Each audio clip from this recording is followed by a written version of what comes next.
بسم اللہ الرحمن الرحیم۔ شہر اللہ المحرم، جسے محرم الحرام بھی کہا جاتا ہے۔ محرم کا لفظی معنی ہے حرام کیا گیا، یعنی جس مہینے کی حرمت ہے، جس میں بہت سے ایسے کام حرام کیے گئے ہیں جن کو ایک مسلمان نہیں کرتا یا ان کا کرنا اس کے لیے حرام میں آتا ہے۔ محرم کے مہینے کو شہر اللہ کہا جاتا ہے، اللہ کا مہینہ۔ اس مہینے کی تعظیم کی وجہ سے اس کو اللہ کا مہینہ کہا جاتا ہے۔ اس سے اس مہینے کی امپورٹنس کا پتہ چلتا ہے۔ صحیح مسلم کی روایت میں آتا ہے، ابو ہریرہ رضی اللہ عنہ سے روایت ہے کہ رسول اللہ صلی اللہ علیہ وسلم نے فرمایا، رمضان کے بعد سب سے افضل روزے اللہ کے مہینے محرم کے ہیں۔ تو گویا اس مہینے کی بھی خاص عبادت پھر کیا ہوئی؟ روزے۔ عشر ذی الحجہ میں تو پہلے 9 دن کے روزے تھے، لیکن اس میں پورے مہینے میں سے جب بھی آپ چاہیں روزے رکھ سکتے ہیں۔ ضروری نہیں کہ پورے ہی مہینے کے روزے رکھیں جیسے رمضان میں رکھے جاتے ہیں، لیکن 10 تاریخ کا روزہ جو ہے اس کی خاص فضیلت ہے۔ محرم الحرام کی ایک اہمیت کی وجہ یہ بھی ہے کہ یہ ہجری سال کا پہلا مہینہ ہے، تو یہ مہینہ عظمت اور برکت والا ہے اور حرمت والا ہے۔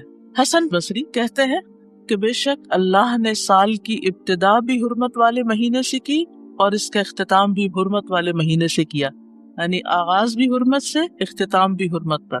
سال میں رمضان کے بعد اللہ کے ہاں محرم سے بڑھ کر عظمت والا کوئی مہینہ نہیں۔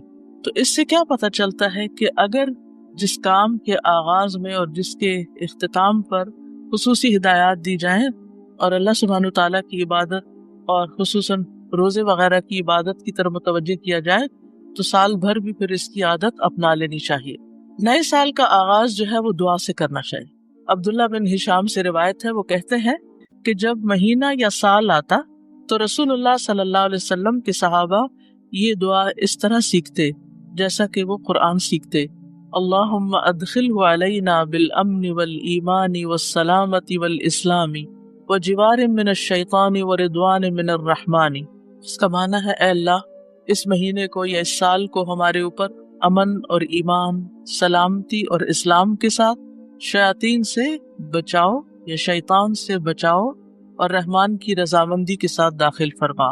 محرم کا مہینہ چونکہ حرمت والا مہینہ ہے تو اس مہینے میں خاص طور پر آپس میں ایک دوسرے پر ظلم کی ممانعت ہے۔ قرآن مجید میں آتا ہے، ان عدت الشہور عند اللہ 12 شہرا فی کتاب اللہ یوم خلق السماوات والارض منها 4 حرم ذالک الدین القیم فلا تظلموا فیہن انفسکم۔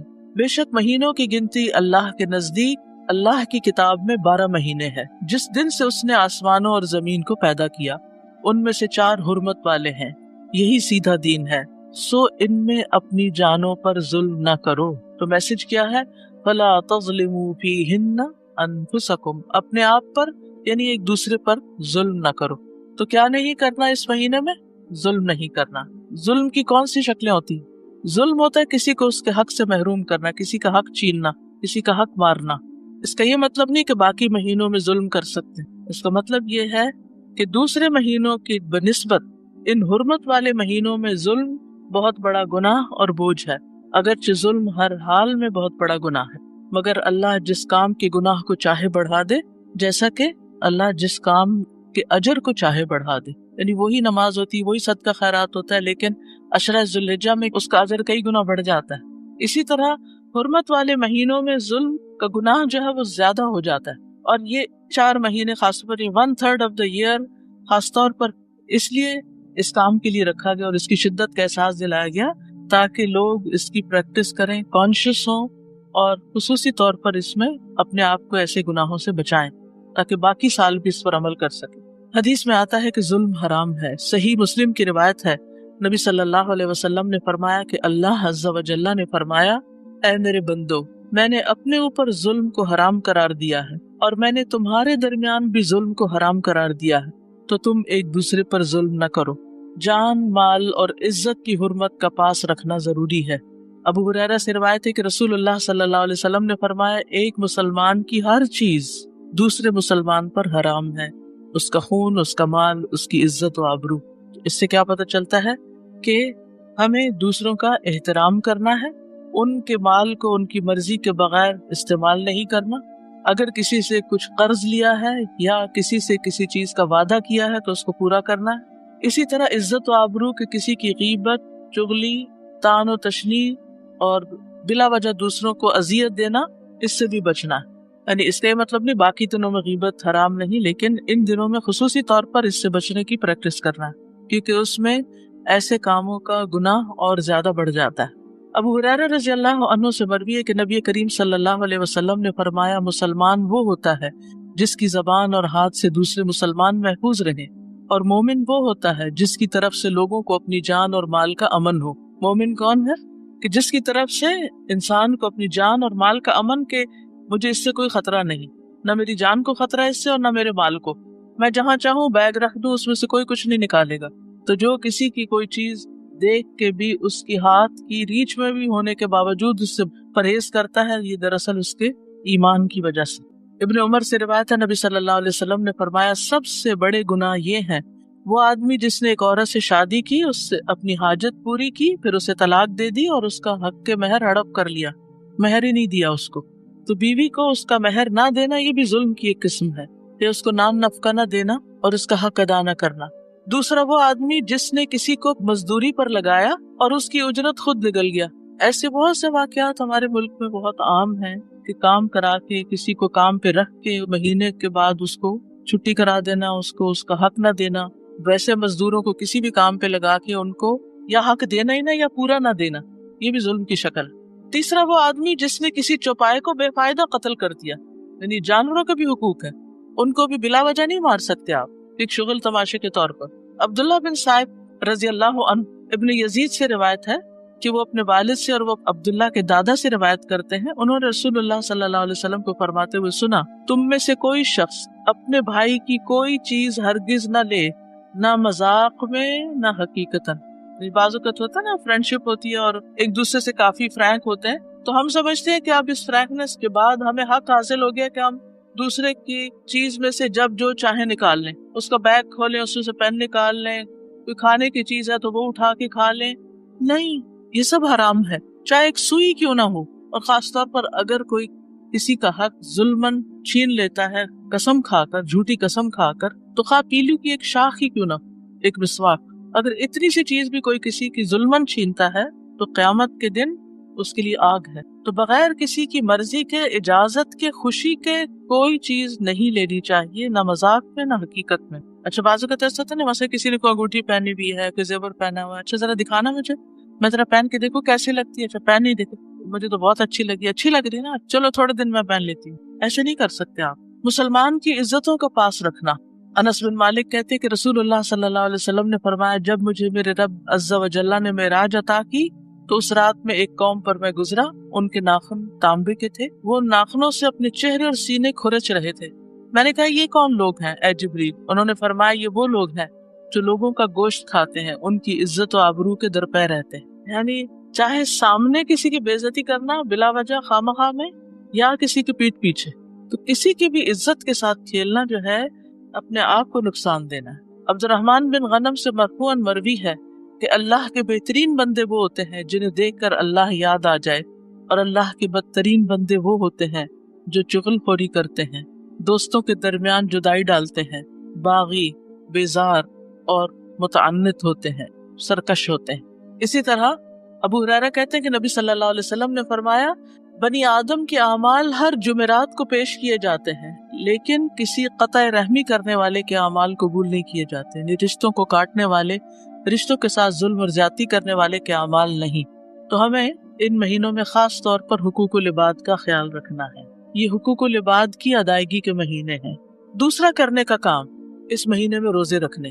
ابو ہریرہ کہتے ہیں کہ رسول اللہ صلی اللہ علیہ وسلم نے فرمایا، رمضان کے بعد سب سے افضل روزے اللہ کے مہینے محرم کے ہیں، یعنی مہینے کے اعتبار سے محرم کے روزے افضل ہیں رمضان کے بعد۔ ویسے تو ذوالحج کے پہلے عشرے میں تو سارے اعمال افضل ہیں، لیکن وہ صرف پہلے 10 دن کی بات ہے، اور یہاں کیا ہے، پورے مہینے کی بات ہو رہی ہے۔ لیکن یہ بات ثابت ہے کہ نبی صلی اللہ علیہ وسلم نے اس پورے مہینے کے روزے نہیں رکھے، یعنی کمپلیٹ نہیں کیا محرم کو۔ اس سے اس مہینے کے روزوں کی ترغیب تو ملتی ہے، لیکن پورے مہینے کے روزوں کی پابندی نہیں، خصوصاً عاشورہ کا روزہ، 10ویں تاریخ کا روزہ۔ جب آپ سے اس دن کے روزے کے بارے میں پوچھا گیا تو آپ نے فرمایا یہ روزہ گزرے ہوئے 1 سال کے گناہوں کا کفارہ بن جاتا ہے، یعنی پچھلے محرم سے لے کے اب تک کے جو گناہ ہوں گے وہ انشاءاللہ معاف ہوں گے، صغیرہ گناہوں کی طرف اشارہ ہے۔ 10 تاریخ جو ہے اس مہینے کی وہ خاص طور پر بہت اہم ہے روزے کے اجر و ثواب کے اعتبار سے، لیکن ہمارے ہاں عموماً عاشورے کا دن حضرت حسین رضی اللہ عنہ کی یاد میں منایا جاتا ہے۔ وہ ایک تاریخی واقعہ ہے جو بعد میں پیش آیا ہے، تو نبی صلی اللہ علیہ وسلم کے دور سے ہی اس دن کی بڑی اہمیت ہے۔ یہود اس دن کے بارے میں کہتے تھے ھذا یوم صالح، یہ ایک اچھا دن ہے۔ بخاری میں آتا ہے ھذا یوم عظیم، یہ بڑی عظمت والا دن ہے۔ تو 10ویں محرم کیا ہے؟ اچھا اور عظمت والا دن ہے۔ یہ کعبہ کو غلاف پہنانے کا دن ہے۔ حضرت عائشہ سے روایت ہے، کہتی ہیں کہ لوگ رمضان کے روزے فرض ہونے سے پہلے عاشورہ کا روزہ رکھا کرتے تھے اور اس روز کعبہ کو غلاف پہنایا جاتا تھا۔ یہ یہود کی عید کا بھی دن ہے۔ ابو موسیٰ سے روایت ہے، یہ صحیح مسلم کی روایت ہے، وہ کہتے ہیں کہ اہل خیبر یوم عاشورہ کا روزہ رکھتے تھے، وہ اسے عید کا دن قرار دیتے اور اس دن اپنی عورتوں کو زیورات اور بہترین لباس پہناتے۔ تو رسول اللہ صلی اللہ علیہ وسلم نے فرمایا تم بھی اس دن روزہ رکھا کرو، یعنی وہ لوگ عید مناتے ہیں تو تم کیا کرو؟ روزہ رکھو۔ اللہ کے رسول صلی اللہ علیہ وسلم نے اس کے بارے میں فرمایا یقیناً عاشورہ اللہ کے دنوں میں سے ایک دن ہے، یعنی خاص دنوں میں سے، تو جو چاہے اس دن روزہ رکھے، جو چاہے چھوڑ دے، یعنی نفلی روزہ ہوگا، فرض نہیں ہے۔ رمضان کے روزے فرض ہونے سے پہلے یہ فرض تھا۔ ابن عباس سے روایت ہے، وہ کہتے ہیں کہ میں نے نبی صلی اللہ علیہ وسلم کو نہیں دیکھا کہ عاشورہ کے دن اور رمضان کے مہینے کے علاوہ کسی دن کو افضل سمجھ کر آپ نے اس دن کا روزہ رکھا ہو، یعنی اس دن کو افضل سمجھا۔ اب آپ کہیں گے کہ وہ جو 9 ذی الحج والی بات ہے کہ وہ 2 سال کے گناہوں کی معافی ہے، تو اس دن آپ حج کر رہے تھے اور حج کرنے والے 9 تاریخ کو روزہ نہیں رکھتے۔ یہ نجات کا دن اور شکر کے روزے کے طور پر یہود کے ہاں مشہور تھا۔ جب نبی صلی اللہ علیہ وسلم مدینہ آئے تو وہاں کے لوگ ایک دن یعنی عاشورہ کا دن روزہ رکھتے۔ ان لوگوں نے بتایا یہ بڑی عظمت والا دن ہے، اسی دن اللہ تعالیٰ نے موسیٰ علیہ السلام کو نجات دی۔ قرآن مجید میں پڑھا نا آپ نے، وَإِذْ نَجَّيْنَاكُم مِّنْ آلِ فِرْعَوْنَ يَسُومُونَكُمْ سُوءَ الْعَذَابِ يُذَبِّحُونَ أَبْنَاءَكُمْ وَيَسْتَحْيُونَ نِسَاءَكُمْ وَفِي ذَلِكُمْ بَلَاءٌ مِّن رَّبِّكُمْ عَظِيمٌ۔ تو اس کے شکر میں موسیٰ علیہ السلام نے اس دن روزہ رکھا، یعنی سب سے پہلے موسیٰ علیہ السلام نے یہ روزہ رکھا۔ آپ نے فرمایا میں موسیٰ سے ان کی نسبت زیادہ قریب ہوں، یعنی یہ پیغمبروں کی اطاعت نہیں کرتے اور ان کا حق ادا نہیں کرتے، موسیٰ علیہ السلام مجھ سے زیادہ قریب ہیں، تو آپ نے خود بھی اس دن کا روزہ رکھنا شروع کیا اور صحابہ کو بھی اس کا حکم دیا۔ دور نبوی میں بچے بھی عاشورہ کا روزہ رکھتے تھے۔ ربیہ بنت معوذ سے روایت ہے کہ نبی صلی اللہ علیہ وسلم نے عاشورہ کی صبح انصار کے گاؤں میں کہلا بھیجا، جس نے صبح اس حال میں کی ہو کہ روزے سے نہ ہو تو وہ اپنا باقی دن پورا کر لے، یعنی درمیان میں بھی روزے کی نیت کی جا سکتی ہے، نفلی روزے کی، اور جو شخص روزہ دار ہو تو وہ روزہ رکھے، یعنی جسے نیت کر لی ہے وہ پورا کرے۔ ربیہ کہتے ہیں کہ اس کے بعد ہم لوگ خود بھی روزہ رکھتے اور اپنے بچوں سے بھی رکھواتے۔ ہم انہیں اون کا ایک کھلونا دے کر بہلائے رکھتے، جب کوئی کھانے کے لیے روتا تو وہی دے دیتے، یہاں تک کہ افطار کا وقت آ جاتا۔ یہ تربیت ہے نا، ٹریننگ ہے۔ اس دن کا روزہ جو ہے یہ مستحب ہے۔ جابر کہتے کہ رسول اللہ صلی اللہ علیہ وسلم ہمیں عاشورہ کا روزہ رکھنے کا حکم دیتے، ہمیں اس کی ترغیب دیتے اور اس موقع پر ہماری نگرانی فرماتے، یعنی رکھا ہے کہ نہیں۔